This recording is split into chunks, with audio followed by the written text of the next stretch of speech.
dos Big Box.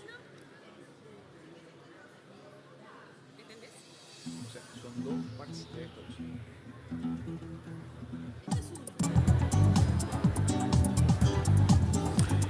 En nombre de la Asociación de Dirigentes de Marketing del Uruguay, le damos la bienvenida a un nuevo almuerzo del ciclo de eventos 2024. Queremos destacar especialmente la presencia de aquellas empresas que han reservado mesas para sus ejecutivos y clientes. ADAU, IGB, ACU, Antel, Asociación Rural del Uruguay, BHU, BROU, Cámara de la Construcción del Uruguay, SINUR, Círculo Católico, la Cámara de Industrias del Uruguay, Cámara de Comercio y Servicios, COPSA, CUTSA, Grupo SACEM, Megalabs, Nuevo Manantial, OCE, UTE y Universidad de la Empresa. Presentan este almuerzo Banco República.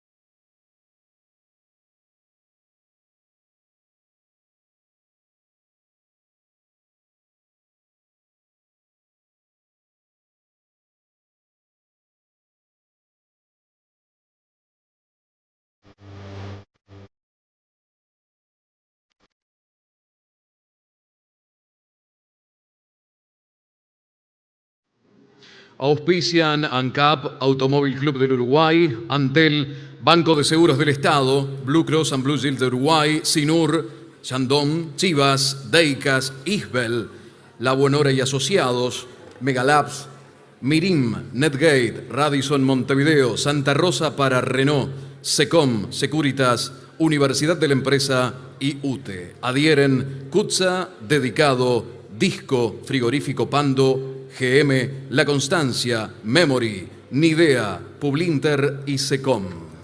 Apoyan Avícola del Oeste, Conaprole, Expand, Galante y Martins, Live Cinemas y SEM. Hoy tenemos un gran sorteo. Bibalance, especialista en entretenimiento de bioestimulación con tecnología alemana, obsequia un pase de 8 sesiones de electrofitness, 4 horas de actividad física en 20 minutos. Tu bienestar está en tus manos.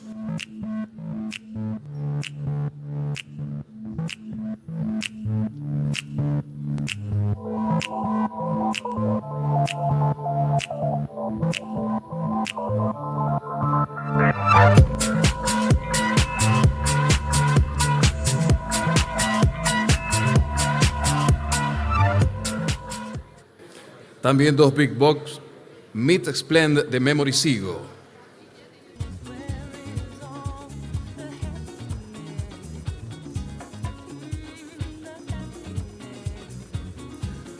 El ganador es Luis Bajac de la Cámara de Comercio y Servicios del Uruguay.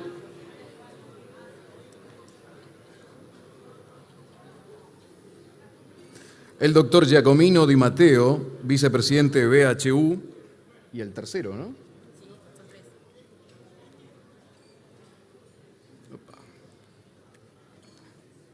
Daniel Santesteban. Presentamos la mesa de cabecera de ADM con las fotos y la firma del libro de honor. Es un gran honor para la Asociación de Dirigentes de Marketing del Uruguay recibir hoy como oradores invitados a los líderes de las cámaras empresariales, al ingeniero agrónomo Patricio Cortabarría, al presidente de la Asociación Rural del Uruguay, Julio César Lestido, presidente de la Cámara de Comercio y Servicios del Uruguay, Gabriel Murara, vicepresidente de la Cámara de Industrias del Uruguay, e ingeniero Alejandro Ruibal, presidente de la Cámara de la Construcción del Uruguay. Acompaña al secretario general de la Asociación de Dirigentes de Marketing del Uruguay, señor Enrique Giner, y a los disertantes invitados en la mesa de cabecera, el ministro de Trabajo y Seguridad Social, Mario Aristi. También acompañan en mesas principales el doctor Julio María Sanguinetti, expresidente de la República, el embajador de Argentina, doctor Martín García Moritán, el embajador de Alemania, Eugen Goldfarb, embajador de Brasil, Marco Leal Raposo López, embajador de Canadá, Carmen Sorger, presidente del Partido Nacional, doctor Pablo Iturralde, el senador general Guido Manini Ríos, el senador Raúl Valle, el doctor Álvaro Delgado, precandidato a las internas por el Partido Nacional. El presidente del Banco República, economista Salvador Ferrer, presidente también del BHU, doctora Casilda Echeverría, presidente de Antel, contadora Anabela Suburú, presidente de UTE, ingeniera Silvia Emaldi, presidente del BSE, doctor José Amorín Valle, y presidente de OCE, ingeniero Raúl Montero. El presidente del Partido Nacional, doctor Pablo Iturralde, presidente de ADAU, Gabriele Gambaro, presidente de CUTSA, Juan Salgado, presidente de COPSA, Juan Scaglione, presidente del Automóvil Club, Jorge Tomasi, presidente de Stiller, Marcos Taranto, director de Compañías Cibeles, Daniel Servino. Recordemos que las preguntas por el WhatsApp de ADM 098 78 89 99, las mismas serán formuladas por los periodistas Luis Custodio y Miguel Nogueira. Los principales conceptos de este almuerzo serán transmitidos en Inteligencia Empresarial por Alfa FM 963 y por Asuntos Públicos. Agradecemos mantener los celulares silenciados. Queremos destacar especialmente la presencia de Marcelo Metediera, intendente de Canelones. Ahora invitamos a hacer uso de la palabra al secretario general de ADM, Enrique Giner. Muy buenas tardes, bienvenidos todos acá. Quiero especialmente dedicar a nuestros invitados, los de las cámaras del Uruguay, que hoy nos van a exponer algo muy importante de lo que entienden que se debe hacer para que el Uruguay sea cada día mejor. Quiero comunicar también que nuestro presidente, el doctor Jorge Buchalja, está de viaje, por eso no puede estar acá. El vicepresidente, contador Bresso, está engripado, o sea, está con un cuadro, un resfrío, y bueno, entonces tuvo que ocupar su lugar, y en nombre de ellos y mío, quiero agradecer a todos los que están presentes y a las cámaras lo que van a decir que es importante para este país. Yo creo que las palabras más importantes las van a pronunciar los representantes de las cámaras. Por lo tanto, yo los invito a ellos, que son los grandes promotores en este momento, que van a decir qué es lo que precisa el país. Así que le doy la palabra a ellos. Muchas gracias.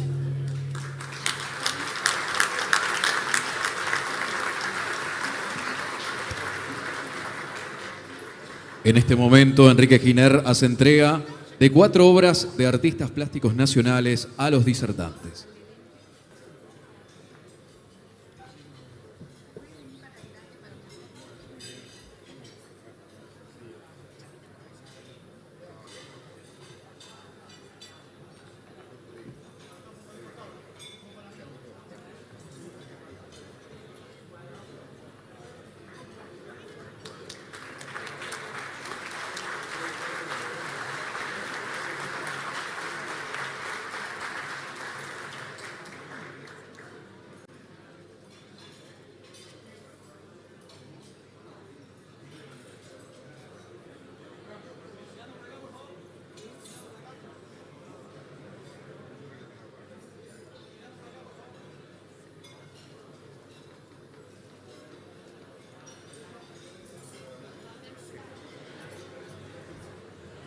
Damos inicio a las exposiciones. Ahora invitamos a hacer uso de la palabra al presidente de la Asociación Rural, Patricio Cortabarría. Adelante, ingeniero. Bueno, buen mediodía. Muchas gracias a ADM por la invitación. Las autoridades están saludadas a través del maestro de ceremonia, así que no vamos a perder el tiempo en eso. Quiero agradecer a mis compañeros de la Rural, que los miércoles es difícil agarrarlos en Montevideo, sin embargo varios vinieron a acompañarme y se agradece mucho el apoyo. Y bueno, vamos a hablar un poquito del agro, vamos a hablar un poquito de lo que es el sector, lo que implica el sector hoy para la economía del país y de algunas cosas que nos gustaría para el futuro que en año de campaña electoral, en año electoral, tenemos que trabajar y definir para el mejor desarrollo de nuestro país. La idea hoy es, ahora este primer módulo es el impacto del agronegocio en la economía uruguaya y una pequeña gráfica simplemente explicativa para ver cómo lo medimos. La Asociación Rural ha hecho un esfuerzo importante en los últimos años intentando ponerle los verdaderos números a este sector.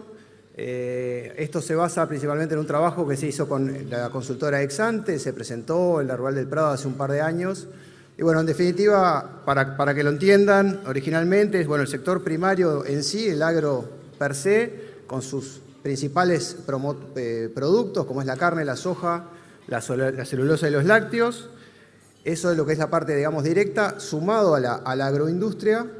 Después lo que hablamos, lo indirecto, que son tanto los insumos como los servicios que utiliza el sector, digamos, que necesita el sector. Dentro de insumos está las Amaro que está vendiendo Julio como pan caliente, así que también eso es parte de lo que queremos mostrar. De los servicios, lo que todo utiliza el sector como servicios portuarios, servicios logísticos de transporte, bueno, servicios profesionales. Y después lo que hablamos de inducido, que es lo que consume el ingreso generado por el propio sector agropecuario. En definitiva, también termina generando en el comercio y en el consumo del país internamente. Acá, como les decía, estos son los datos de la consultora Exante. Si vamos a lo que es el porcentaje del Producto Bruto que tiene el sector, sumado lo primario, incluido la agroindustria, o sea, lo directo más lo indirecto más lo inducido, estamos hablando de casi 12.500 millones de dólares, estamos hablando de 21% del PBI. Y esto, y no es menor, que es en el interior del país, esto obviamente que esta cifra se duplica y realmente, como sabemos bien, todos los que recorremos el país, cuando el sector le va bien, cuando el agro le va bien, en el interior se nota y se nota rápidamente. Y lo mismo cuando sucede lo contrario. El impacto en el Producto Bruto en el interior del país ronda el 40%. Si lo medimos a nivel de sueldos, a nivel de personal empleado, del empleo, lo mismo, el directo, más sumado al indirecto y el inducido, estamos hablando de casi 270.000 personas. En definitiva, estamos hablando de un 17% de la población empleada de nuestro país. Realmente es importante el dato. Y acá, para mostrar claramente, por ejemplo, esto es fresquito, sucedió este año pasado y en definitiva todavía estamos viviendo los efectos de esto. Uruguay tenía previsto crecer para el año 2023 un 3%, eso era lo que se proyectaba en diferentes análisis. Sin embargo, por la sequía que tuvimos, que se generó obviamente que gran pérdida, ahí la ven principalmente en la agricultura de secano, con más de 1.000 millones de dólares, generando una pérdida total de más de 1.800 millones de dólares. Pero de ese 3% de previsión de crecimiento, Uruguay terminó creciendo un 0,4%. Así que esto es para mostrar claramente lo que es el impacto que tiene el sector en la economía, a nivel de PBI, a nivel de empleo y a nivel de lo que puede ser el crecimiento. En definitiva, el Uruguay necesita del sector agropecuario fuerte y sólido para poder seguir en una senda de crecimiento. ¿Cómo estamos hoy? Bueno, a nivel internacional somos tomadores de precios, somos vendedores de productos primarios y bueno, no estamos con grandes precios últimamente, se diría que estamos con precios relativamente deprimidos en términos constantes, solamente la soja es la que se defiende un poquito más, el resto de los productos no estamos con muy buenos valores y esto obviamente que importa y mucho para el resultado económico del negocio.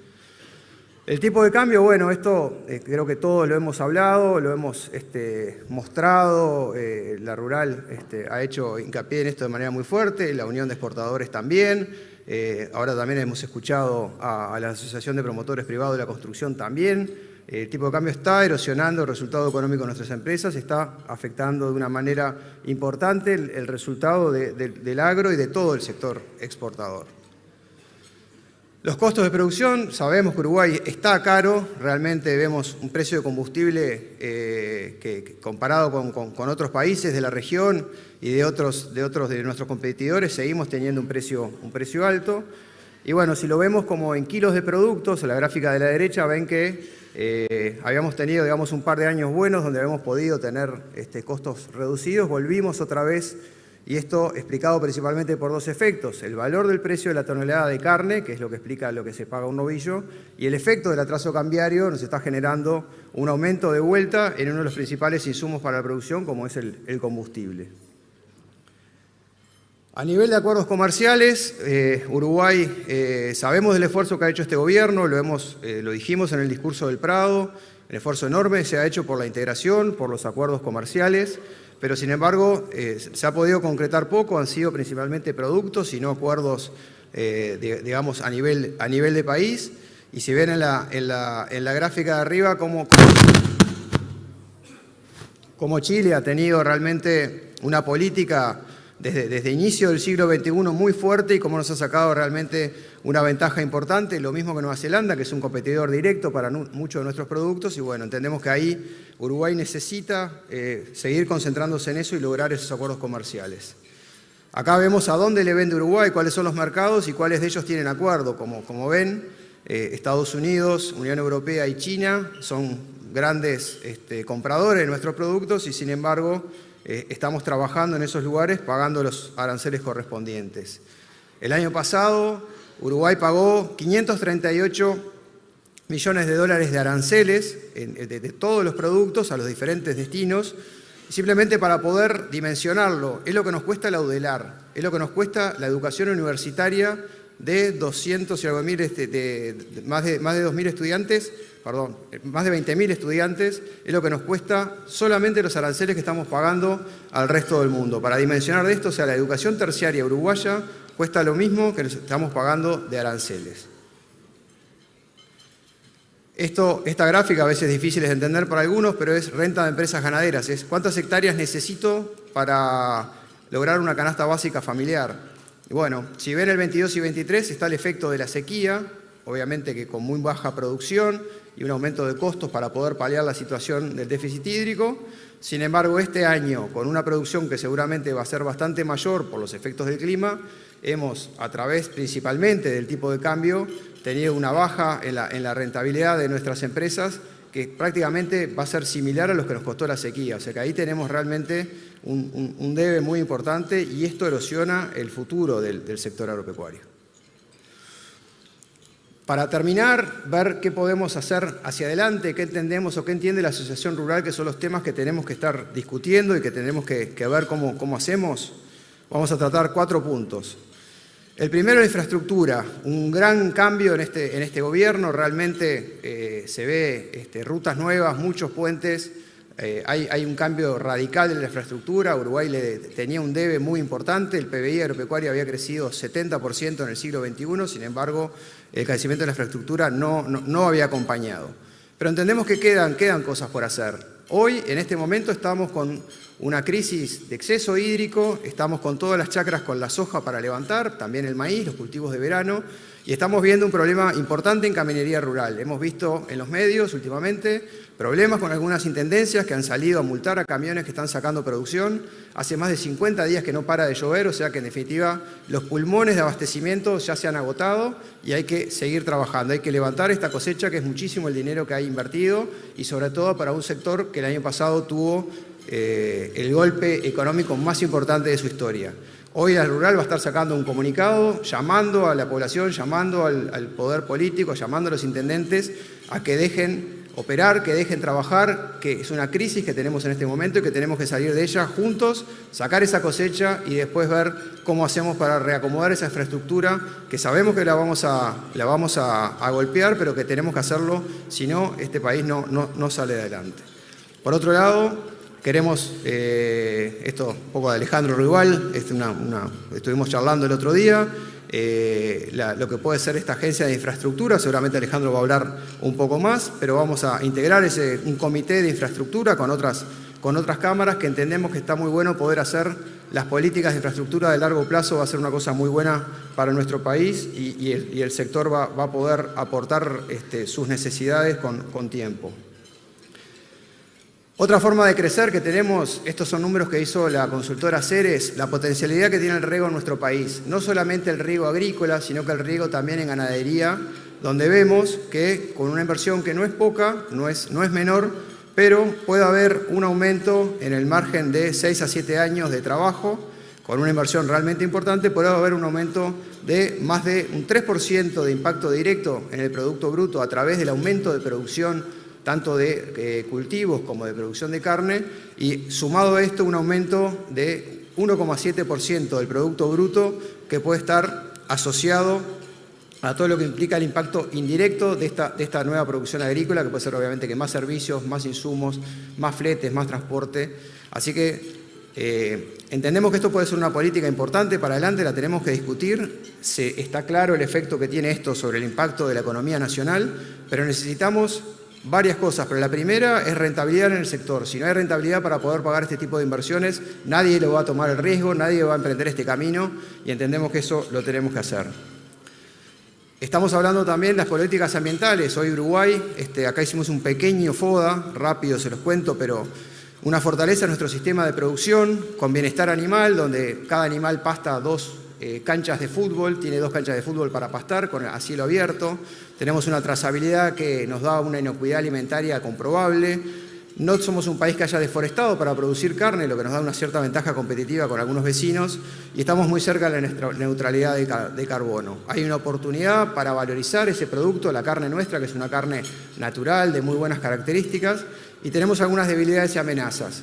Como debilidades entendemos que tenemos que trabajar más con el Poder Ejecutivo y con la academia para ver qué tipo de compromisos estamos firmando a futuro, porque en definitiva ponernos metas muy altas puede ser que complique en ciertas restricciones, pueda restringir en cierta manera la producción, y que en definitiva lo que era una oportunidad la terminemos convirtiendo en una amenaza.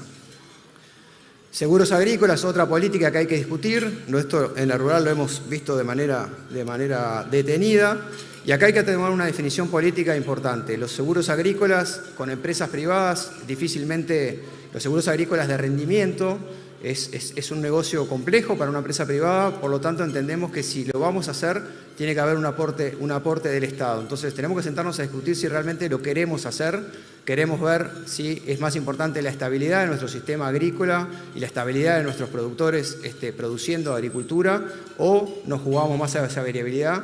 Esto es algo que no tenemos una posición tomada, pero sí entendemos que hay que sentarse a hablarlo y definir qué vamos a hacer con esto hacia el futuro.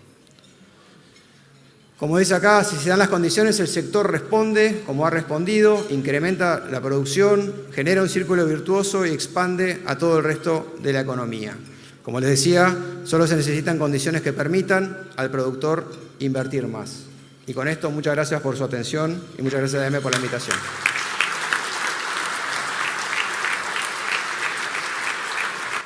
Agradecemos las palabras del presidente de la Asociación Rural, el ingeniero agrónomo Patricio Cortabarría.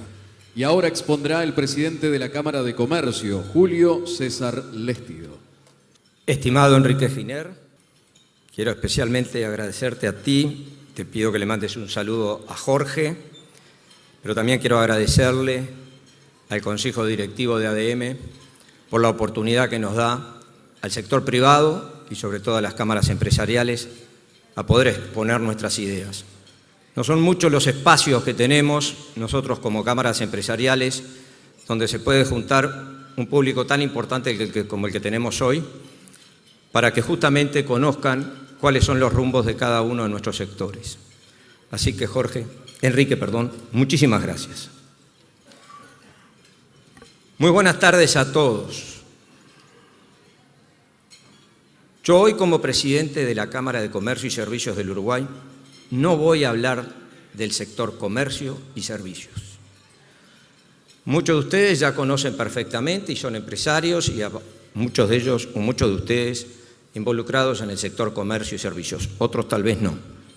Ya sabemos por los problemas que nos ha tocado vivir en estos 4 años, las adversidades que nos han tocado muy de cerca, los impactos que hemos tenido. Voy a hablar de otra cosa. Como miembros de la Cámara y como uruguayos, entendimos que hoy debíamos hablar de otros temas que son estructurales. que van más allá de los gobiernos de turno y que nos afectan a todos. Temas en los que se juega el destino de todos nosotros, independientemente de los sectores de la actividad en que lo desempeñemos o de las banderas políticas.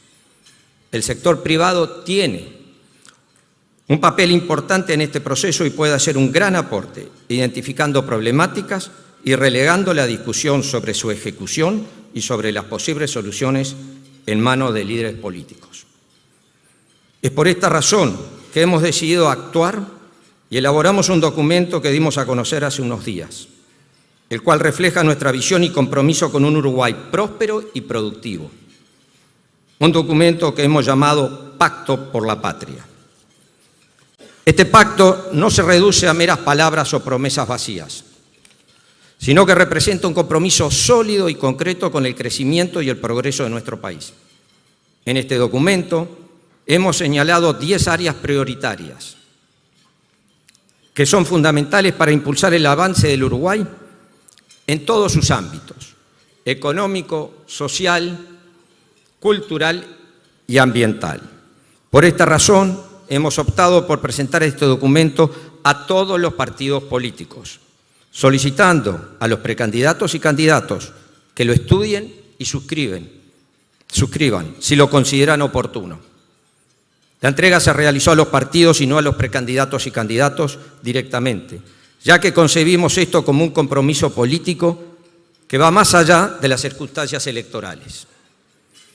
En este pacto por la patria que proponemos, englobamos nuestros planteos en 5 puntos claves, entre los cuales instamos a contribuir al fortalecimiento de nuestra democracia, evitando la politización excesiva y promoviendo el diálogo.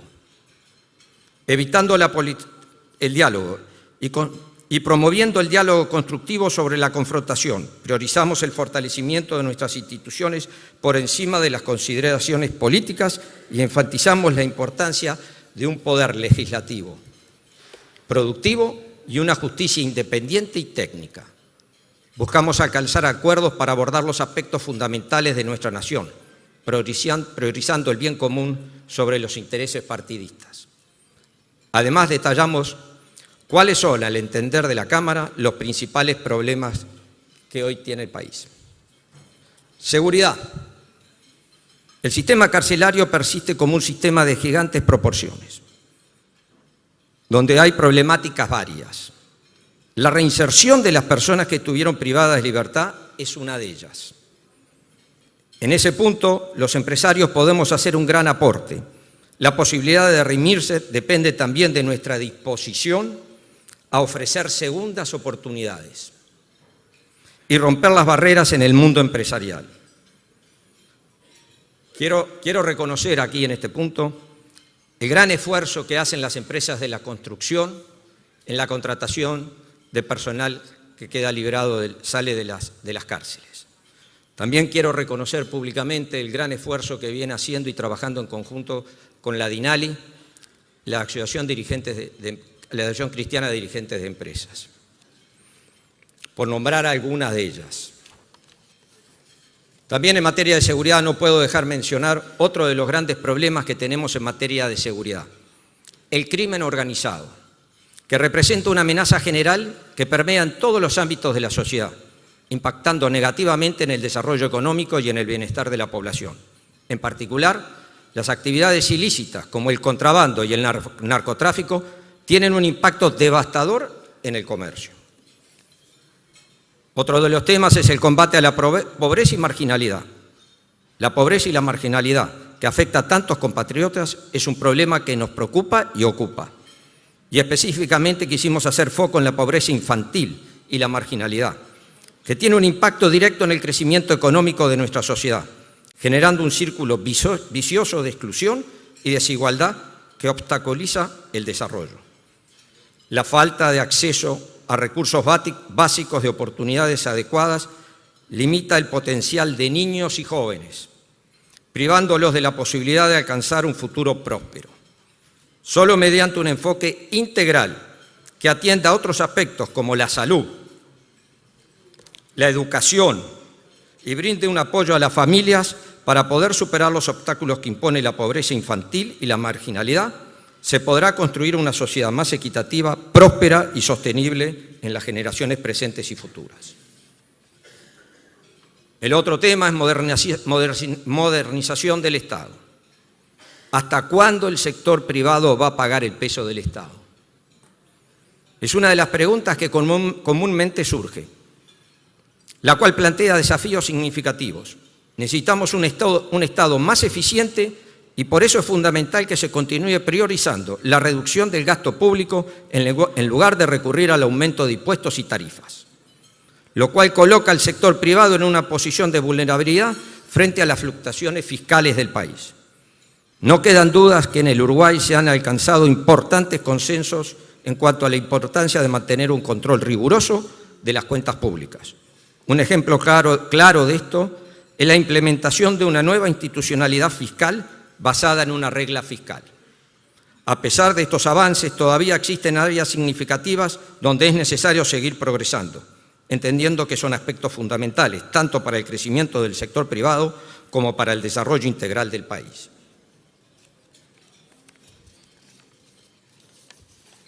Control de la carga tributaria. Entendemos que las micro, pequeñas y medianas empresas están en una posición delicada y no pueden soportar un aumento de impuestos. Para mejorar la situación financiera de las MIPYMES y fomentar su formalización, es preciso un sistema impositivo gradual y más flexible, que se adapte a sus necesidades específicas. La importancia de introducir gradualidad y flexibilidad en los impuestos y aportes patronales de las MIPYMES radica en evitar que estas empresas se vean estancadas, permitiéndoles mantener un crecimiento sostenible a lo largo del tiempo dentro del marco de la formalidad. Por tanto, creemos que se debe reforzar las medidas que ya existen y que promuevan el desarrollo sostenible de las MIPYMES, reconociendo su papel fundamental en la economía y brindándoles el apoyo necesario para su crecimiento y prosperidad. Formación de niños y jóvenes. Formación de niños y jóvenes. Es importante dedicar una atención especial al futuro de nuestros jóvenes y hacer de su preparación una prioridad. En ese sentido, la formación dual surge como un elemento clave para la integración exitosa en el mercado laboral. Desde una perspectiva empresarial, esta modalidad no solo mejora el nivel de excelencia y eficiencia de nuestras empresas, sino también que contribuye a la preparación y libertad individual de los uruguayos. Realidad del trabajo. Creemos que se debe adoptar una perspectiva amplia, positiva y moderna de la realidad del empleo, sin descuidar la protección de los actores involucrados, en particular de los grupos de la población más vulnerables.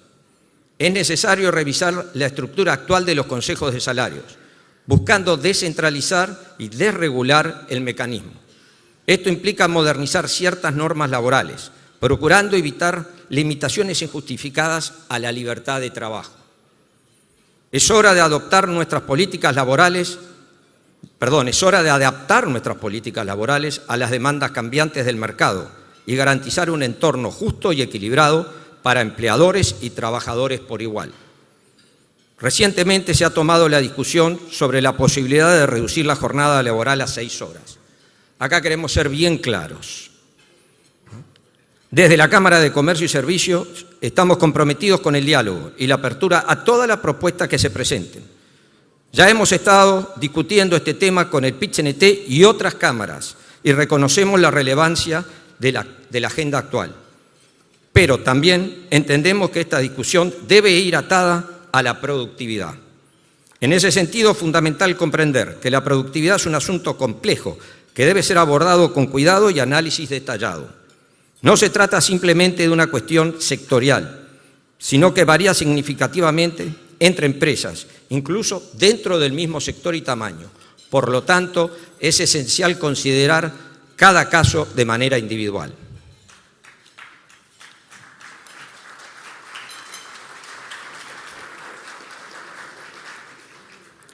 Mayor apertura, costos tributarios y regulatorios. Es evidente que la estrategia de inserción basada en la región está desgastada. Por ello es crucial impulsar una mayor competencia como catalizador de nuestro desarrollo. Reconocemos los esfuerzos del Gobierno en la búsqueda de nuevos mercados y esperamos que esto se convierta en una política de Estado. Necesitamos explorar más vías que nos permitan avanzar y prosperar en un entorno global cada vez más dinámico de la mano de una mayor facilitación a las exportaciones e importaciones, reduciendo costos y tiempos, impactando positivamente no solo en las empresas, sino también en los consumidores. Creación de valor y trabajo innovador. La tecnología está transformando rápidamente el mundo de trabajo, presentando desafíos y oportunidades sin precedentes. Es crucial dirigir incentivos hacia sectores que impulsan la creación de empleos de calidad y generan un impacto significativo a nivel agregado. La innovación debe ser nuestra estrategia país, basada en una colaboración estrecha entre el sector público y el privado. Es importante reconocer que en aquellos con menor nivel de calificación enfrentan un mayor riesgo de ser afectados negativamente por los avances tecnológicos en el ámbito laboral. Por tanto, el desafío es avanzar en la educación, tanto de niños y jóvenes que serán fuerza laboral del futuro, como de los actuales trabajadores y empresarios. Brecha de género. Las mujeres uruguayas trabajan 105 días al año sin recibir una remuneración justa, en comparación con los ingresos de los hombres en el sector privado. Esta disparidad salarial refleja una profunda desigualdad de género que debemos enfrentar con determinación y acciones concretas.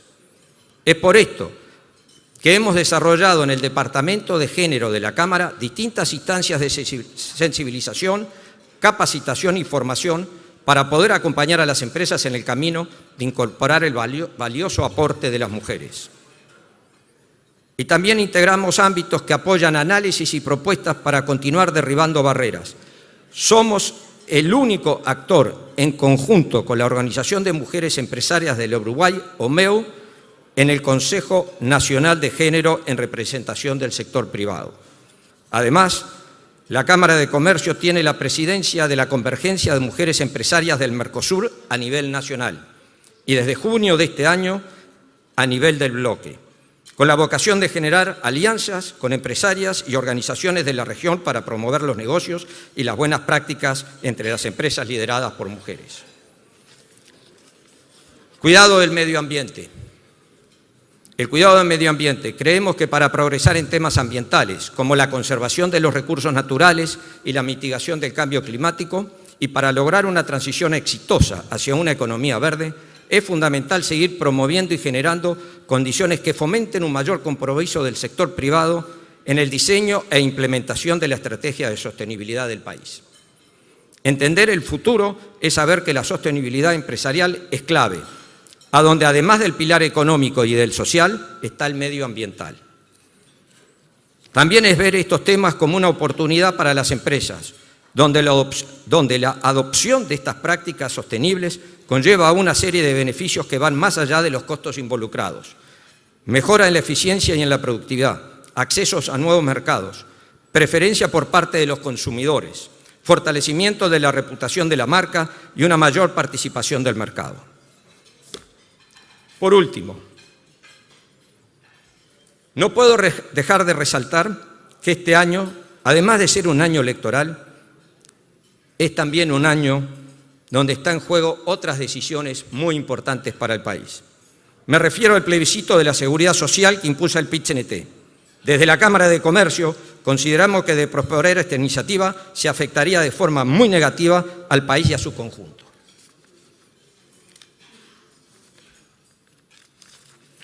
La reforma constitucional propuesta conlleva a un déficit financiero que resulta insostenible para la sociedad uruguaya. Este déficit proyectado por técnicos del Banco de Previsión Social hasta fin de siglo, considerando 3 escenarios diferentes del sistema provisional, el sistema anterior al 2023, el sistema vigente y el sistema propuesto por la reforma a plebiscitarse, como vemos en esta gráfica. Por lo tanto, en caso de haberse mantenido el sistema anterior a 2023, representado por la curva verde en la gráfica, es verde, ¿no? Sí. En el año 2100 el déficit del BPS sería del 4,6 del BPI. La implementación de la reforma actual dio lugar al sistema vigente, representado por la curva azul. Se estima que para ese año, para el 2100, el déficit del BPS sería del 2% del PBI. Sin embargo, la propuesta planteada a la reforma que se plebiscitará introduce la curva roja, empeorando la situación ya insostenible, y de esta forma el déficit del BPS alcanzaría al 8,1 del BPI, del PBI. Si esto se da, todo lo que dije anteriormente no tiene sentido. Entonces, en suma, creemos que es el momento de mirar hacia adelante, de contribuir sobre lo que ya hemos logrado, de seguir avanzando hacia un país más próspero y justo para todos. Muchísimas gracias. Agradecemos al presidente de la Cámara de Comercio, Julio César Lestido. Ahora es el turno del vicepresidente de la Cámara de Industrias, Gabriel Murara. Buenos días para todos. Me adhiero al saludo general de mis antecesores en esta presentación, con un agradecimiento especial a ADM por darnos la oportunidad de exponer en este ámbito la visión estratégica de la Cámara de Industrias del Uruguay en este año electoral. Mi exposición en el día de hoy se centrará en presentar algunos puntos del Plan de Acción para el Desarrollo Industrial del Uruguay que elaboró especialmente la Cámara de Industrias para poner en consideración de los precandidatos a la presidencia de la República. El plan contiene propuestas de política industrial para el fortalecimiento de las empresas manufactureras, actores clave de la construcción de un país próspero. Es nuestra contribución para que los precandidatos y sus equipos se acerquen a la realidad industrial en la medida de lo posible, contemplen en sus programas las necesidades y oportunidades de nuestro sector, motor de desarrollo del Uruguay. Vamos a ver si podemos combinar la parte humana con la tecnológica. El sector manufacturero, motor de desarrollo, tiene una participación en el PIB de un 10% y del PIB empresarial de un 18%. No está de más aprovechar esta instancia para volver a resaltar la importancia que tiene la industria para el desarrollo. Es que los países más prósperos, con mayor PBI per cápita, en general son los que tienen industrias más desarrolladas y mejor posicionadas en el comercio internacional. En efecto, la industria está en los primeros lugares de la participación del PIB. En línea con darle dimensión a la industria, cabe recordar que nuestro sector produce por un valor que ronda los 17.000 millones de dólares, de los cuales 10.000 millones aproximadamente se exportan a países de todos los continentes. Considerando el empleo directo e indirecto, genera unos 266.000 puestos de trabajo, el 17% del total del personal ocupado del país. 17%. En esas cifras de empleo está la realidad de muchos compatriotas que de las más diversas características, pero que dignifican su vida a través del trabajo de nuestras fábricas. Y podemos decir con satisfacción que damos empleo a personas de las más diversas calificaciones, desde peones hasta técnicos muy especializados, a quienes hacemos el esfuerzo por calificar a diario. También es un sector que contribuye a la descentralización porque estamos presentes en todos los departamentos del país, con emprendimientos que manejan procesos productivos de alto contenido tecnológico, con elevados niveles de salubridad y seguridad para nuestros trabajadores.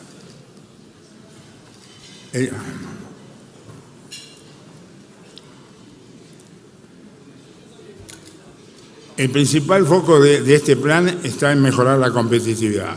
Para eso, el plan de acción contempla 6 sectores de desarrollo industrial, cada uno con propuestas detalladas para avanzar en la superación de las dificultades y el aprovechamiento de oportunidades de crecimiento del sector manufacturero. En ellos están la industria competitiva, exportadora, sostenible, innovadora, emprendedora, capacitada. En lo que se refiere al entorno macroeconómico, al funcionamiento de las empresas públicas, a la producción de energía y a los combustibles, al sistema tributario, entre otros, son los temas que nos van a ocupar en esta charla. También hay propuestas específicas sectoriales referidas a compras públicas, programas de desarrollo productivo y exportador, a la innovación y el emprendedurismo, así como la relación y la vinculación de la industria con el medio ambiente. Invito a los presentes a leer el plan de acción completo, el cual está disponible en el sitio web de la Cámara. Industria competitiva. Desde SIU entendemos necesario fortalecer la capacidad competitiva de la economía uruguaya y particularmente de la industria manufacturera. Este proceso debe ser encarado con un horizonte de mediano y largo plazo y con la participación del sector público y privado. En este contexto, presentamos propuestas específicas para fortalecer la competitividad del sector industrial. En el entorno macroeconómico, reducir y mantener el gasto público del Gobierno central en torno al 20% del PBI, perfeccionar la regla fiscal, desindexar tarifas y precios del Estado e intendencias. Proponemos varias medidas para fortalecer la estabilidad fiscal y promover un crecimiento sostenible. Entre estas iniciativas, como ya dije, es reducir y mantener el gasto público del Gobierno central en torno al 20% del PBI. Es muy importante para el sistema productivo. Esto requiere de acciones para apuntalar la sostenibilidad fiscal, reduce las presiones adicionales sobre el tipo de cambio real y permite disminuir la presión tributaria. Además, se plantea la necesidad de una disminución progresiva en la cantidad de empleados públicos, tanto en el Gobierno central como en las empresas públicas y las intendencias. Por último, sugerimos desindexar las tarifas y precios del Estado e intendencias, lo que contribuiría a reducir la inflación y mejorar la competitividad de los productos y servicios nacionales.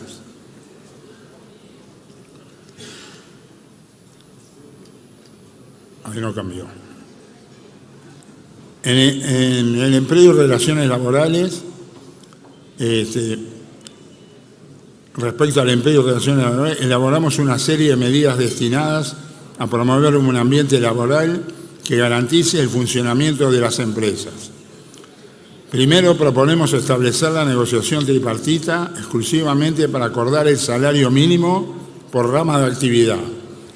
Además, presentamos como iniciativa el establecer mínimos diferenciales por tamaño de empresa y zona geográfica, reconociendo las distintas realidades laborales que existen en el país. La negociación salarial actual perjudica a las micro, pequeñas y medianas empresas, tanto de Montevideo como del interior, ya que están obligadas a pagar salarios mínimos superiores a sus niveles de productividad. Dado que actualmente la flexibilidad en la determinación de salarios es nula, para mejorar el proceso de negociación salarial, planteamos impulsar la negociación de aumentos salariales sobre los mínimos, liberando los aumentos de los sobrelaudos a la negociación por empresa. En este sentido, proponemos la negociación bipartita para empresas grandes, más de 99 empleados, donde se negocien aumentos generales de salario y beneficios. Y para las pymes, menos de 99 empleados, planteamos la opción de adhesión al acordado en negociación bipartita o alternativamente negociación de su propio acuerdo, por empresa o por grupo de empresas. Creemos que es fundamental implementar procedimientos de prevención de conflictos, con sanciones por incumplimiento de los mismos, así como un protocolo de desocupaciones en forma inmediata.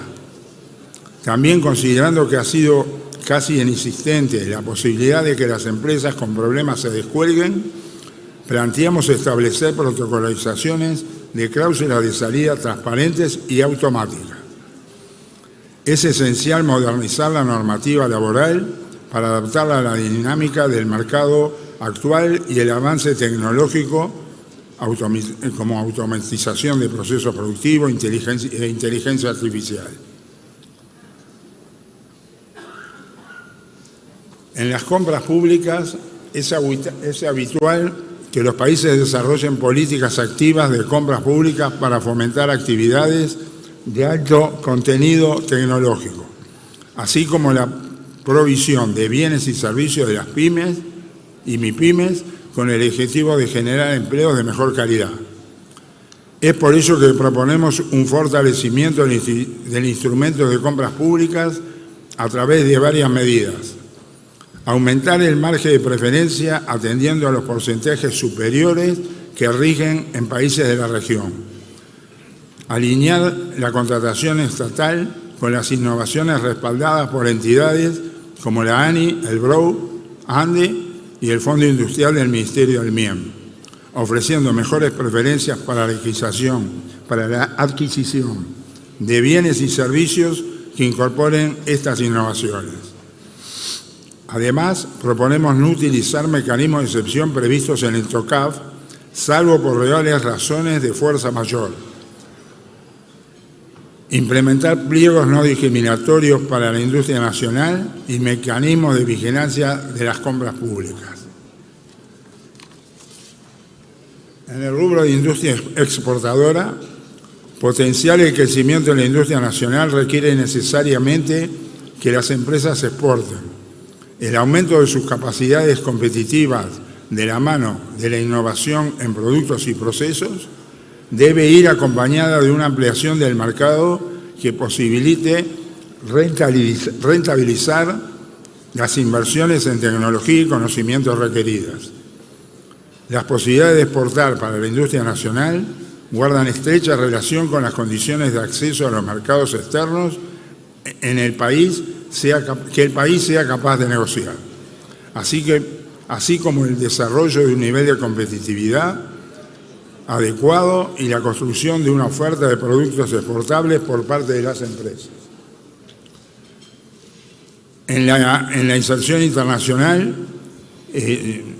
hay que persistir, como lo ha hecho este gobierno, en negociar con terceros países o bloques comerciales en conjunto con el Mercosur o individualmente si lo anterior no fuera posible.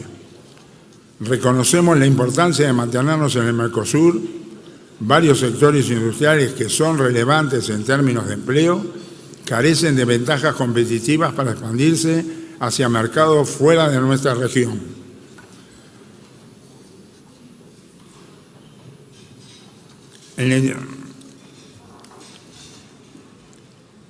Necesitamos también una industria sostenible. El desarrollo industrial requiere dar pasos que permitan erigir modelos de negocios más sostenibles.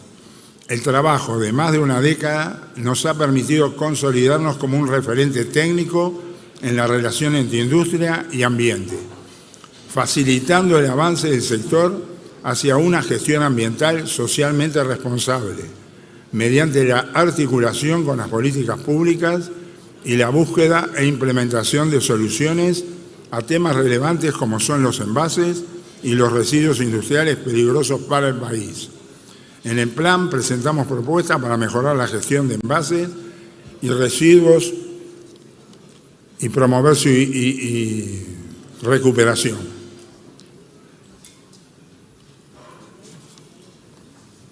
El sector empresarial está comprometido con la recuperación y valorización de envases mediante el diseño y puesta en marcha del Plan Bali. En este marco, a pesar de los esfuerzos que se están realizando, los objetivos de recuperación de envases establecidos por resolución ministerial en 2021 no son alcanzables debido a los cambios estructurales necesarios para poder implementar el plan. Entendemos que es recomendable revisar las metas de recuperación establecidas, considerando las capacidades del país para llevar adelante el Plan Vale. Asimismo, planteamos establecer exoneraciones impositivas que favorezcan la implementación del plan, de forma de aumentar la recuperación de envases y acelerar el cumplimiento de los objetivos establecidos.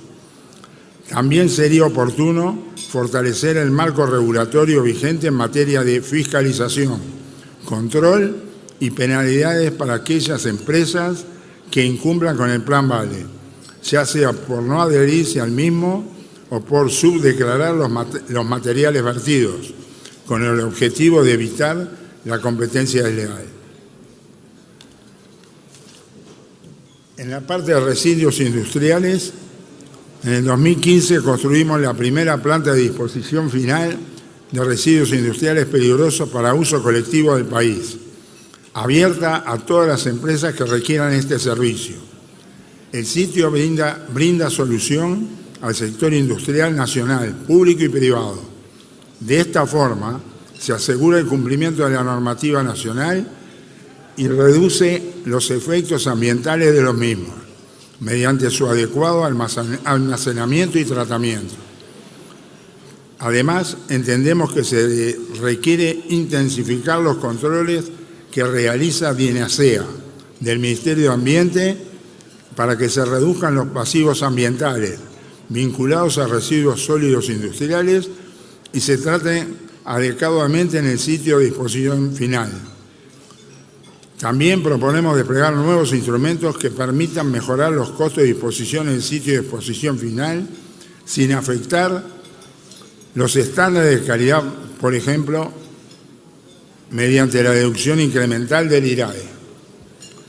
El sitio que maneja la Cámara de Industria, con el control de la DINASEA, cuenta con un laboratorio del LATU que controla diariamente los residuos que ahí ingresan, dando certeza a lo que estamos haciendo.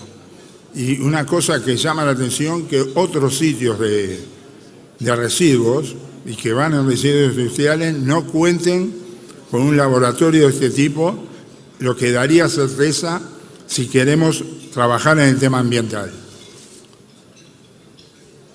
De esta forma, desde SIU reafirmamos nuestro compromiso con la industria del país, aportando propuestas y realizando acciones en pro del presente de todos y por el bienestar de las futuras generaciones. Somos motor de desarrollo y consideramos que no hay mejor política social que tener un trabajo digno y la industria lo ofrece. Muchas gracias.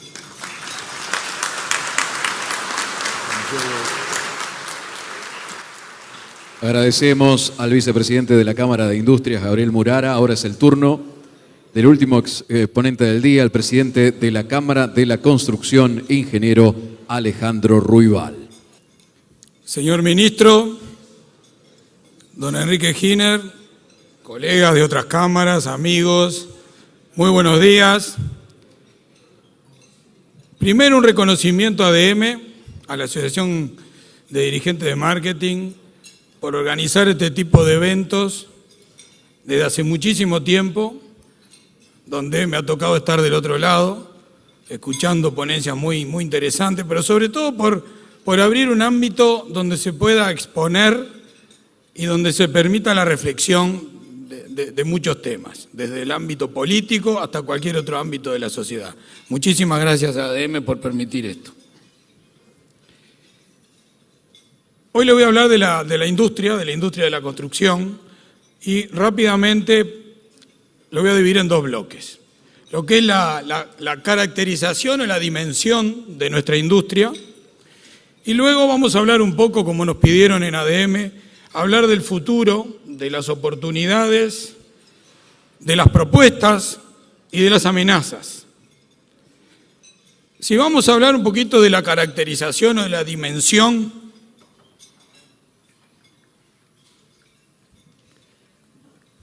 primero, como hizo Patricio, voy a hacer algo del estilo de él, es decir, vamos a ponerle números, un poquito de números a la industria. No mucho, pero un poco de números para situar de qué estamos hablando. La industria más o menos pesa un 10% del Producto Bruto, la mitad del sector de Patricio. Pero tiene una característica muy particular, que es un encadenamiento muy fuerte, un arrastre muy fuerte. Y eso lo vemos permanentemente cuando vemos cualquier obra que se desarrolla en el interior del país. Ese 10% se explica más o menos con un 5% directo, un 3,5% de todo lo que provee servicios a la construcción, y luego lo que sería lo inducido, es decir, lo que gasta la masa, lo que provoca el gasto de la masa salarial de la construcción. Es decir, quédense con ese número en la cabeza, 10% del Producto Bruto pesa la industria de la construcción.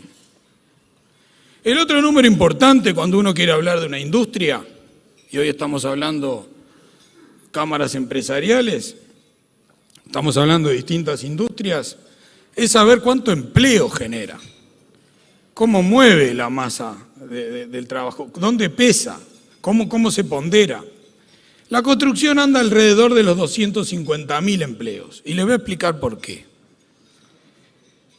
La base de la pirámide obviamente son la actividad en las obras, la actividad pura y dura, que, como ustedes saben, la construcción tiene una ley, la 14.411.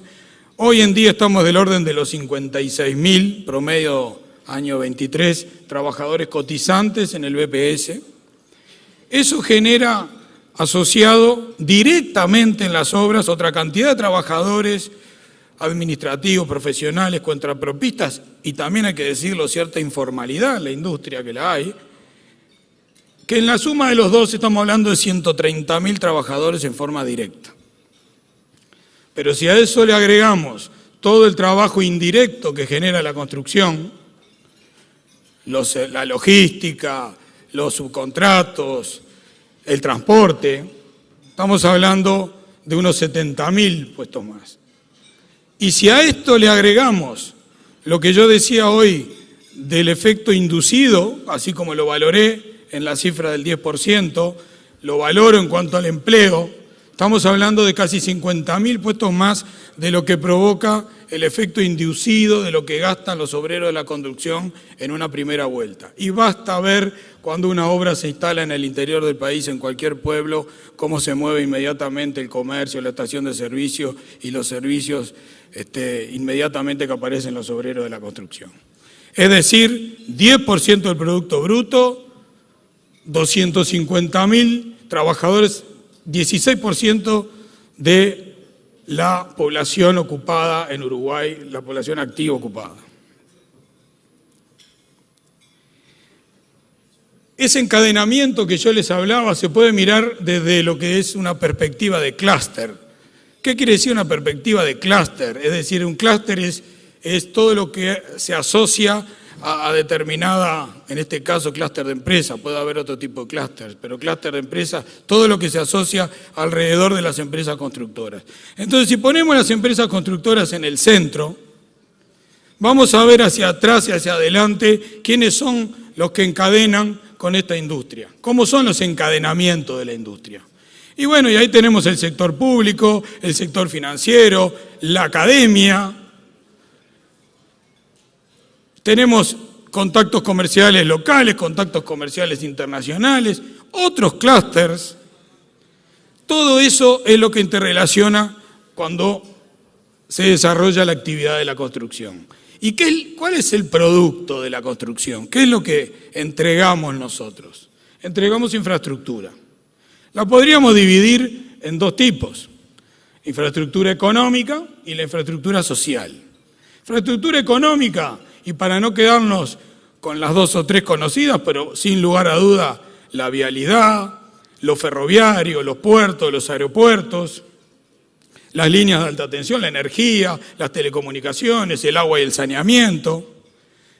Infraestructura social, las viviendas, hospitales, escuelas, cárceles, todo lo que sea recreativo. Es decir, esa es, y déjenme usar un concepto de los ingenieros informáticos, lo que se llama la capa física, el hardware. Nosotros construimos el hardware. Arriba de eso viene el software, que lo generan otras industrias. Y ahí es donde se desarrolla la economía. Y nosotros somos los que tenemos que hacer el hardware. Somos los que construimos la capa física. Hoy en día, antes de pasar a hablarles del futuro, las oportunidades, propuestas y amenazas, rápidamente les quiero dar un pantallazo de cómo se encuentra la industria, una foto. Y no voy a hablar en términos de rentabilidad, voy a hablar en términos de actividad, que es lo que importa mucho en la sociedad. La construcción está en un buen nivel de actividad. Estamos hablando, hoy les mostré, 56.000 empleos en forma directa de la Ley 14411.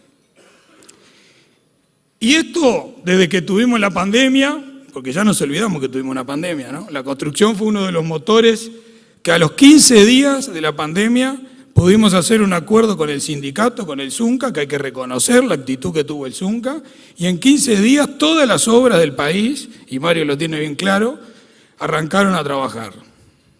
Y a partir de ahí la construcción no paró de crecer y paró de tener un muy buen nivel de actividad, y eso hay que reconocerlo. Por supuesto, de la mano de inversiones privadas muy importantes, ¿no?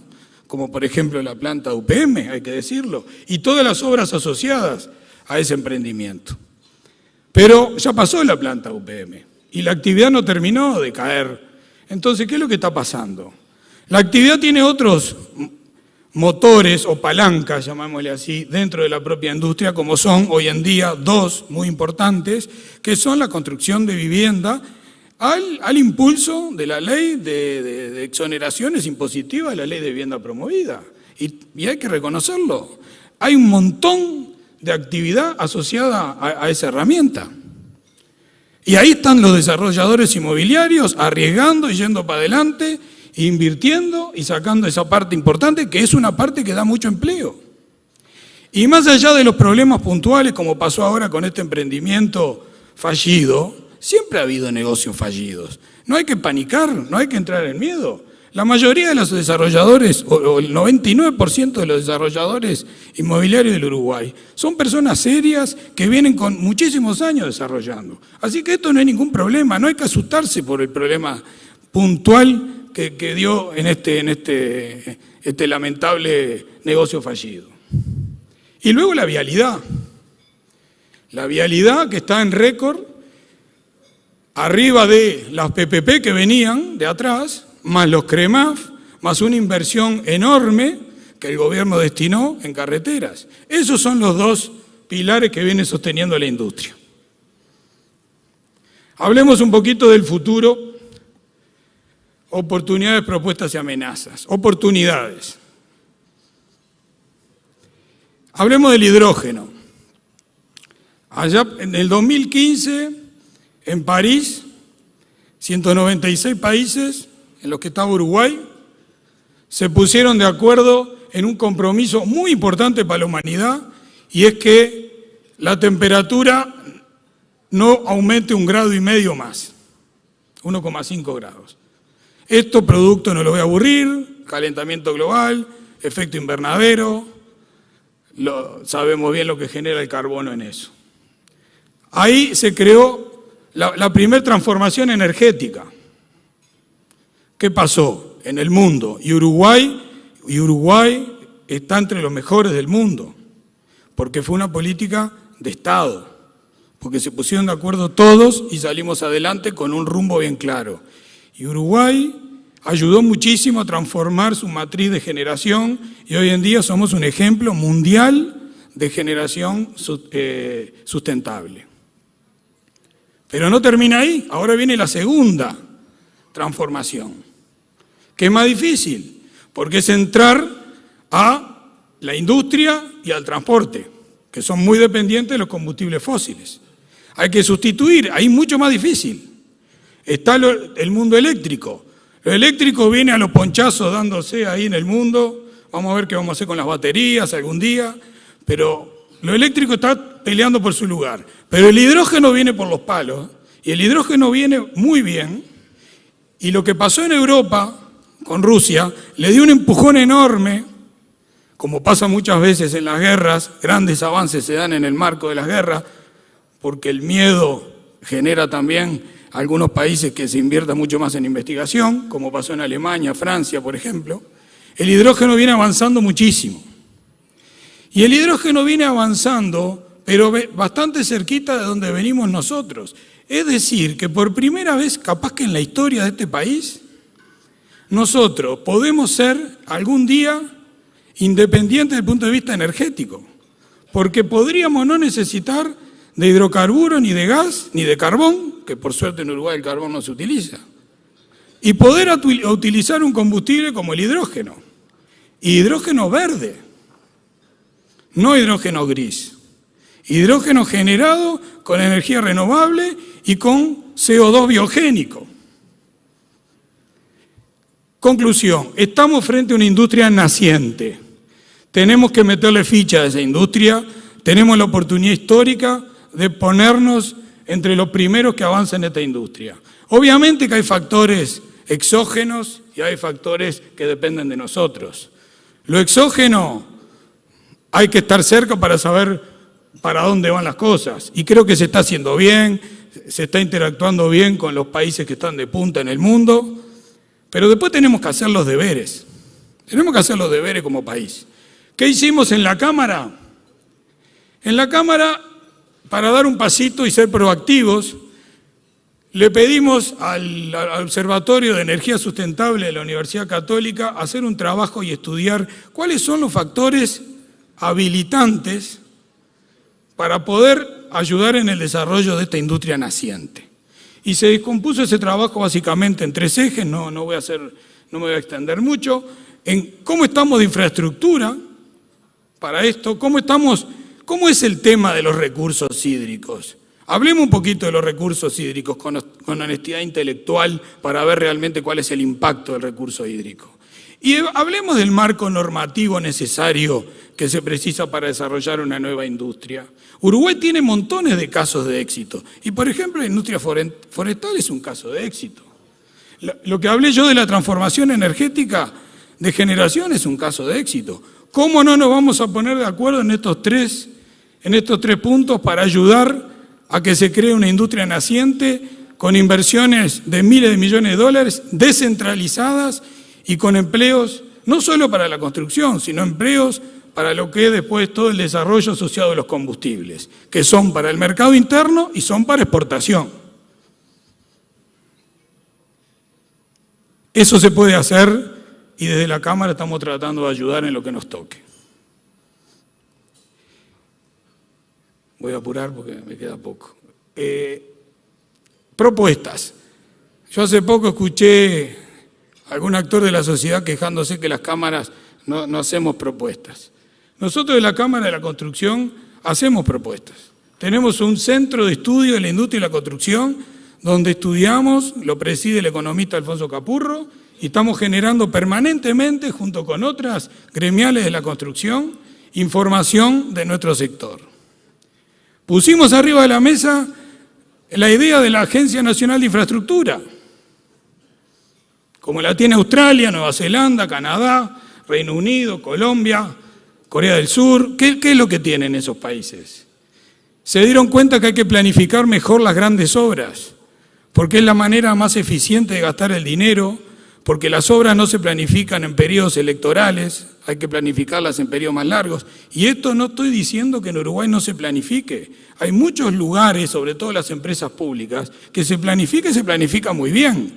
Yo estoy hablando de una planificación de determinados proyectos muy grandes que requieren de un análisis transversal del gobierno y que es bueno que esté alojado en algún lugar del Poder Ejecutivo esa función, con jerarquía, porque no se trata de hacer informes que después nadie los lleve adelante. Ese es el concepto de Agencia Nacional de Infraestructura que Patricio también hacía mención. La otra idea que tenemos es, espero que no me multen por pasarme de tiempo, ¿no? Pero bueno. La otra es el Consejo de Política de Infraestructura. Es otra idea que pusimos arriba de la mesa. Eso no tiene nada que ver con el Estado. es la contraparte de la agencia. Esto es 100% privado y ya tuvimos la primera reunión. Los empresarios y las gremiales que representan a los empresarios que manejan la producción del país en las distintas áreas saben muy bien qué infraestructura precisan ellos para desarrollar más su negocio, o para aumentar el volumen o para mejorar la rentabilidad y a su vez mejorar la competitividad. Entonces, ¿qué propusimos nosotros? La Cámara, simplemente haciendo como agente que nuclee, generamos un equipo de trabajo con otras gremiales para ver cuáles son las obras de infraestructura que precisarían ellos para darle un impulso a la producción. Obviamente que es una visión, es una opinión interesada. Es una opinión interesada del que está mirando su negocio. Y eso no quiere decir que esto es lo que se tenga que hacer. Pero los empresarios tenemos que decir aquello que nosotros conocemos. Los gobernantes gobiernan y nosotros proponemos. Y nosotros tenemos que llevarle cosas fundamentadas, serias, y este vehículo entendemos que puede servir muy bien para arrimarle a los distintos gobiernos propuestas concretas sobre áreas productivas concretas.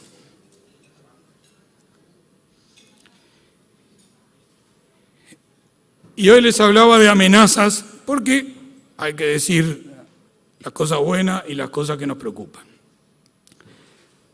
En la Cámara hemos discutido mucho sobre el tema del plebiscito de la seguridad social.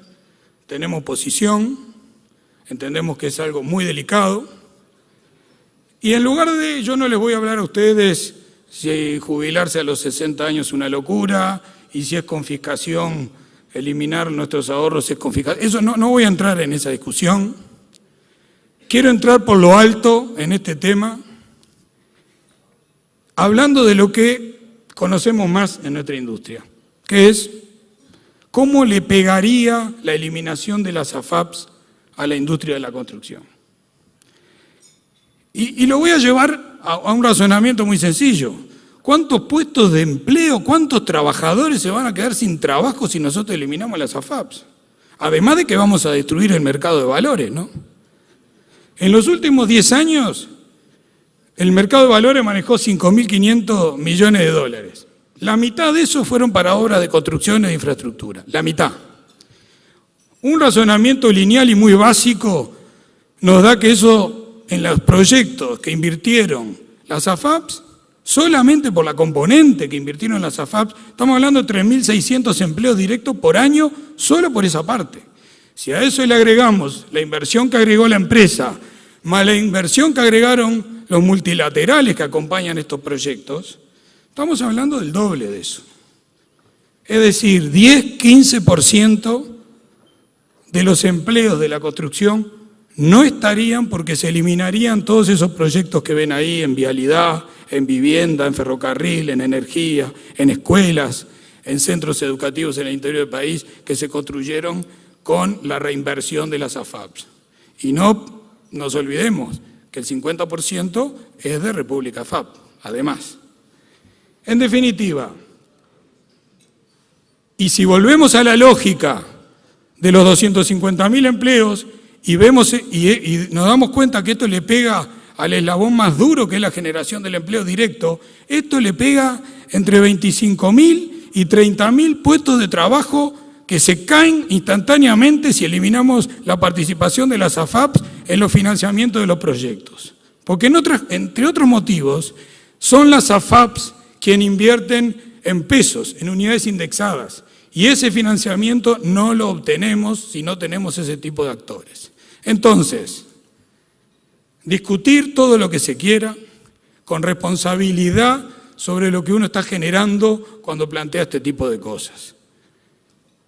Estamos dispuestos a llevar a esta discusión a cualquier ámbito, a explicarlo. Entendemos que con esto no se puede jugar, están en juego muchísimos puestos de trabajo de uruguayos y la estabilidad económica del país. Muchas gracias.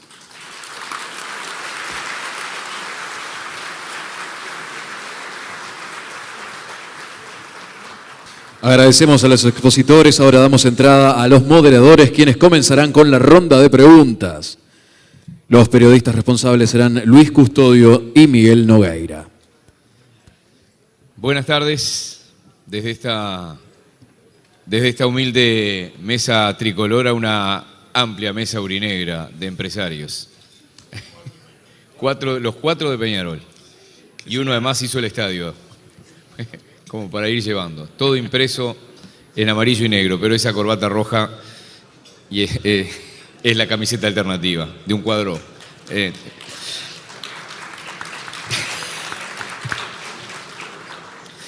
Tenemos 4 o 5 preguntas que vienen del público. La primera la voy a formular yo y es la misma para los 4. Les pido responder brevemente porque los conozco a todos y me van a decir tenemos hasta las 5 de la tarde. Entonces, la pregunta es, más allá de que el próximo presidente de la República pueda ser el doctor Delgado o pueda ser Orsi o Cose, por ahí irían los tantos, ¿cuál es la expectativa de cada uno de ustedes o la expectativa y la preocupación más importante de cara a un nuevo gobierno? Y comienzo por Patricio Cortabarría. Bueno, gracias Miguel. No es fácil la pregunta, pero un poco la exposición estuvo. 3 o 4 cosas básicas que tenemos que trabajar. No podemos seguir pretendiendo crecer cuando estamos con ciertas políticas macroeconómicas que no le están haciendo bien a uno de los principales sectores de la economía. Y bueno, y después algunas de las otras políticas que nos referimos ahí para ir afinando, pero por ahí yo diría que es lo más grande para ser breve y conciso con la respuesta. Julio. Hola. Miguel, la pregunta tuya la respondemos con el Pacto por la Patria.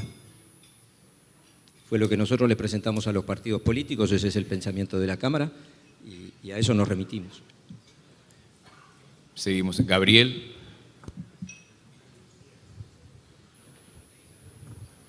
Bueno. Sí, está bien. Bien cerca como si fueras a cantar un tango. Tenés pinta de cantor de tango además. Sí, pero no me contrató nadie. No, en la Cámara hay un gran incertidumbre, genera mucha incertidumbre el tema que se está desarrollando ahora, por ejemplo, de los plebiscitos, ¿no? Y sobre todo el de la seguridad social, que no genera certeza jurídica de lo que va a pasar de acá a un año, que un año no es nada, pasa rápidamente. Entonces, evidentemente, la Cámara es apolítica, cada uno va a tomar su decisión, pero sabiendo que hay una gran afectación en los que están impulsando este tema. Mucho más no. Alejandro. ¿Me repetí la pregunta? ¿Cuál es la principal expectativa o preocupación de cara a un cambio de gobierno? Te voy a responder una cosa distinta a lo que me preguntás, pero no importa. Yo creo que cuando hay que elegir, nosotros no podemos opinar de política, pero sí voy a arriesgar una opinión del razonamiento que uno tiene que hacer cuando va a votar. Y yo creo que hay dos cosas que me mueven cuando uno va a votar y es lo que me preocuparía. A ver, primero, las intenciones genuinas que tiene el que nos va a gobernar. Honestamente, ¿hacia dónde nos va a llevar y cuáles son las intenciones verdaderas? Y segundo, la capacidad y el equipo que tiene para llevar eso adelante. Esas son las dos cosas que a mí me gustaría conocer ahora en la campaña electoral. Bien. Julio Lestido recién nos remitió al Acta por la Patria en cuanto a la pregunta que le hacía Miguel. Precisamente tengo una pregunta acá, Julio, que hizo un participante acerca de cuál fue la receptividad que tuvo cada partido político, cada candidatura, que luego su partido le dio curso a la propuesta que ustedes hicieron. Gracias, Luis, por la pregunta. Hasta el día de hoy, para nosotros es un gusto decirles que nos han confirmado que van a firmar el documento el doctor Álvaro Delgado, la economista Laura Raffo y el senador Gandini. También tuvimos ayer la grata llamada del señor presidente del Partido Nacional, Pablo Iturralde, que dijo que lo había tratado en el directorio y que también estarían dispuestos a firmarlo. Y quiero decirles que del Partido Colorado me llamó el ingeniero Gurméndez, quien se manifestó proclive a firmar el documento.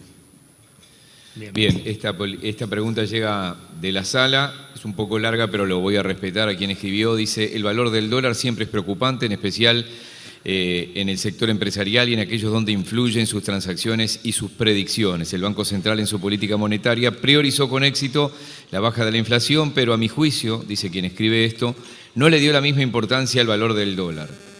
Reconoce el Banco Central un atraso cambiario o desalineamiento cambiario, como dicen, como lo llaman, de aproximadamente un 15%. Pregunta al panel, ¿cuál es la opinión de ustedes al respecto y se entienden que el Banco Central debería intervenir, ya sea bajando aún más la tasa de interés o adquiriendo o comprando dólares para lograr un cierto equilibrio del tipo de cambio, tal como lo reclaman exportadores, sector agropecuario y todos quienes de una u otra forma de la economía está ligada al dólar? Cualquiera puede. Patricio Cortabarría, presidente de la AR. Bueno, nosotros nos mostramos, en el discurso del Prado lo dijimos claramente, contrarios a la intervención, y lo volvimos a decir en la Expo Melilla, que nos acompañaste, que entendemos que el déficit fiscal es el gran parte del problema. Entendemos que 2.500 millones de dólares que no generamos, pero que sí gastamos como uruguayos en exceso, son dólares que entran a la economía, se pasan a pesos y con eso se paga gran parte de la estructura del país, y eso es lo que está generando una caída importantísima de tipo de cambio. O sea que a futuro, para lograr ese equilibrio entre inflación y valor del dólar para el sector, todo el sector exportador, entendemos que el camino es equilibrios fiscales que no hagan este juego, digamos, de entrada de dólares que nos terminan cinchando mucho el dólar para abajo y nos termina afectando la capacidad de reinversión en el negocio. No sé si alguien más quiere contestar esta pregunta porque es para todos. Gabriel Murara. Desde la Cámara pensamos, similar a lo que acaba de manifestar Patricio, hay que corregir el déficit fiscal, que hoy el atraso cambiario, hablamos, ¿no? El atraso cambiario. Bueno, ¿O el déficit fiscal también? No. El déficit fiscal te puede mejorar el valor real del dólar. Perfecto. Entonces, es donde hay que atacar de la punta. Hoy creo que el déficit ya está cerca de los 3.000 millones de dólares. Y como decía Patricio, se usan para pagar jubilaciones, sueldos, se transforman en pesos. Tenemos una base de letra de regulación monetaria muy alta, con tasas además totalmente fuera de lugar frente a la inflación que tenemos en pesos, pero sí tenemos una gran inflación en dólares. Y si el Banco Central, como reconoce ya hace tiempo, tenemos un atraso del 15%, el cual nosotros estimamos que es un poco más, lo tendría que corregir rápidamente, porque hoy están en juego muchos empleos con este tema también. Acá tengo dos preguntas que van en la misma dirección. Una de ellas era enfocada concretamente en la Cámara de Comercio, cuando hacía referencia a los incentivos para las empresas con beneficios medioambientales, pero después llegó una pregunta en términos generales que va más o menos en la misma dirección.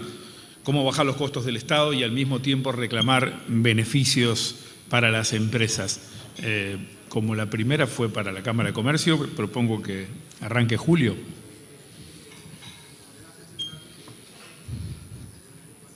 ¿Cómo reclamar beneficios para las empresas y después al mismo tiempo reducir los costos del Estado? Sí. Yo creo que las dos cosas pueden convivir sin ningún problema. Lo importante es, y la pregunta que yo me hago, ¿alguno de nosotros de lo que está acá está de acuerdo que no hay que bajar el costo del Estado? Entonces creo que eso no estaría en discusión en este momento. Tenemos que buscar cuáles son los incentivos que debemos dar. Hoy, si nosotros no tenemos una política medioambiental, que sí la hay, desde el Poder Ejecutivo sí la hay, pero si nosotros no acompañamos, difícilmente vamos a podernos insertar en el mercado internacional.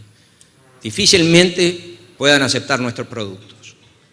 Entonces, yo creo que hay que atacar las dos cosas, buscar los mecanismos que puedan incentivar, como hay otros programas que incentivan a la inversión, también tenemos que buscar incentivos, que en definitiva y al final del día redundan en beneficios para las empresas y para el país. No queremos solamente el beneficio para la empresa. Y seamos claros, cuando ustedes saben mejor que yo, que cuando hablamos de beneficios para las empresas, termina rebotando en beneficios para el país y para nuestros trabajadores y los miembros de nuestros equipos. O sea que yo creo que se pueden hacer las dos cosas. Nosotros en esta propuesta del Pacto por la Patria no pusimos el cómo. El cómo viene en una segunda instancia donde nosotros, por supuesto, desde la Cámara vamos a poner, y si el poder político así lo entiende, que podemos colaborar, vamos a hacer todo lo posible. Pero creo que tienen que convivir las cosas. Ahora, no dar incentivos, porque si saco impuestos no tengo los medios, creo que hay que buscar una ingeniería diferente, pero creo que se pueden hacer las dos cosas. ¿Quiere agregar algo alguno de ustedes, de los otros panelistas sobre el tema? ¿Pasan? Miguel. Bien, Alejandro Ruibal, ya lo he hecho personalmente, pero quiero hacerlo públicamente. Felicitaciones en tu nombre a la gente que construyó el ferrocarril central, a los que pusieron la mano, la tecnología, la capacidad. Y la verdad es que cuando uno ve un tren de esas características circulando, dice, bueno. Una obra carbonera. Había quedado con la sangre en el ojo. ¿Qué centro que le levantaste? Sí, rencoroso. ¿En qué está? Digo, tal vez es una pregunta para el Ministerio de Transporte, para el ministro, pero no está acá hoy. El proyecto de la autopista, por ejemplo, entre Ruta 8 e Interbalnearia, eso murió al nacer. La conexión entre la 5, la perimetral y seguirla hasta la Ruta 1, son proyectos que estaban ahí. ¿Eso en qué ha quedado? Son preguntas para el ministro, ¿sí? Doy simplemente la información que yo tengo. La autopista que iba entre la Interbalnearia y la 8, creo que el ministro Falero ha decidido hacer unas transformaciones en el eje de la 8 y la 9 para agilizar. Yo creo que va por el camino de generar una senda más rápida, eliminando rotondas, y creo que puede ser una buena solución. Y lo otro era el anillo. La conexión allí, la perimetral termina o nace en la Ruta 5 y se hablaba de conectar con la Ruta 1. Había algunos vecinos que habían dicho que había daño ambiental si eso se hacía. Tengo entendido que ese proyecto está caminando y se licita en breve, que es completar el anillo perimetral. Alejandro, creo que esa es la última, estamos en el tiempo. cierre. Desarrollar todo ese potencial que puede traernos el hidrógeno verde necesita de una infraestructura de soporte, más allá de las plantas que lo produzcan. Hay que traer eso al puerto de Montevideo, pensando en que es un sector que por lo menos en primera instancia va a ser exportador. Se necesita transporte, necesita logística luego en el puerto. ¿Qué hay de eso? ¿En qué se está?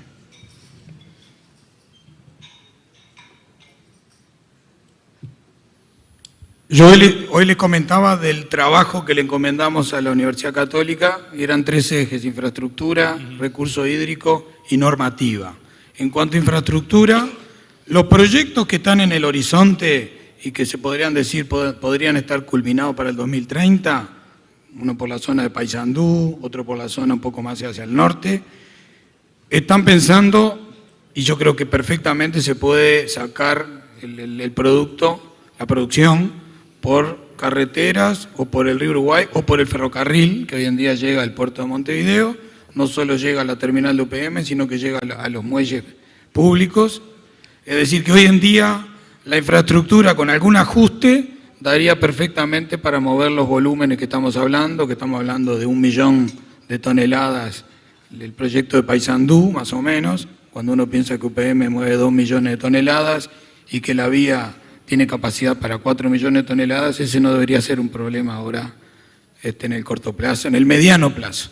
En el largo plazo, si esta industria naciente logramos que realmente tome fuerza, bienvenido todos esos problemas de desafío de infraestructura, porque vamos a tener mucho trabajo las constructoras y son cosas que hacen al desarrollo de los países.